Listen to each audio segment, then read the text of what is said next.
faut que tu prophétises encore sur un grand nombre de peuples et de nations et de langues et de rois. Apocalypse 10, verset 11.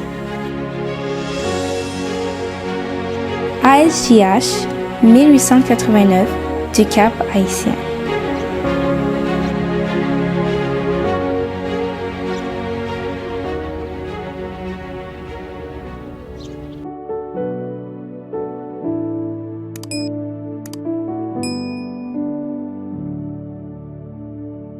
Les maîtres du monde.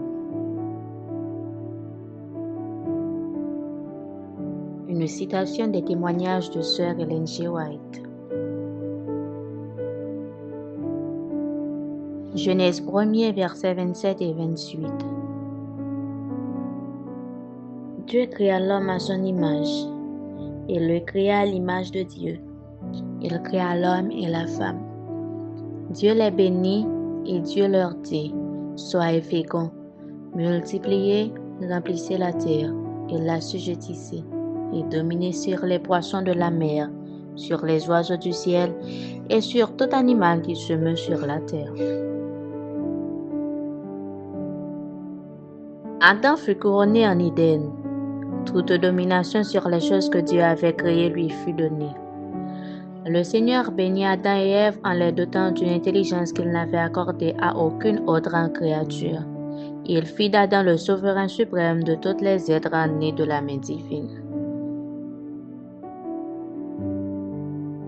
Créés pour être à l'image et la gloire de Dieu, Adam et Ève avaient reçu des dons qui n'étaient pas indignes de leur haute destinée. Toutes les facultés de l'âme et de l'esprit réfléchissaient la gloire de Dieu. Dotés de capacités mentales et spirituelles élevées, Adam et Ève avaient été créés un peu inférieurs aux anges.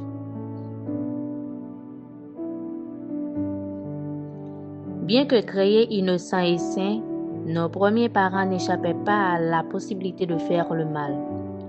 Doués du libre arbitre, à même d'apprécier la sagesse et la bienveillance de Dieu, ainsi que la justice de ses exigences, l'homme restait parfaitement libre d'obéir ou de désobéir.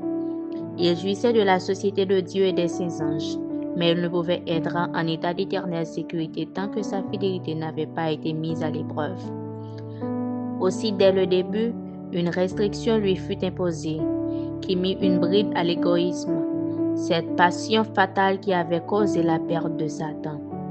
L'arbre de la connaissance placé au milieu du jardin, près de l'arbre de vie, devait servir à éprouver l'obéissance et la reconnaissance de nos premiers parents.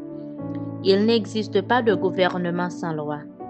L'une des conditions indispensables de l'existence de l'homme était, en sa qualité de sujet, l'obéissance aux lois de Dieu. S'il restait fidèle à Dieu, Adam et sa compagne gouverneraient la terre, investis d'une autorité suprême sur tous les êtres vivants. Le lion et l'agneau jouaient paisiblement autour d'eux, ou se couchaient côte à leurs pieds. Au-dessus de leur tête, les oiseaux voltigeaient sans crainte. À leur ramage, vraie action de grâce à l'adresse du Père et du Fils, nos premiers parents unissaient leurs voix. Puissance de la grâce, page 40, paragraphes 2 à 5.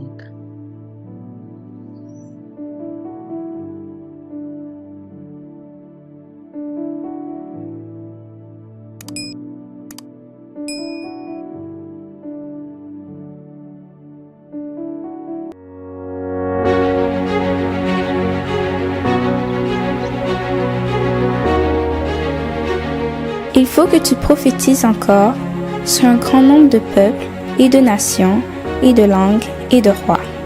Merci d'avoir écouté cette présentation. Si vous souhaitez prendre part à la mission que Jésus-Christ confie à notre Église, contactez-nous via les coordonnées suivantes: ASJH 1889, caphaïtien@gmail.com, pour WhatsApp 509 32 32 41 42.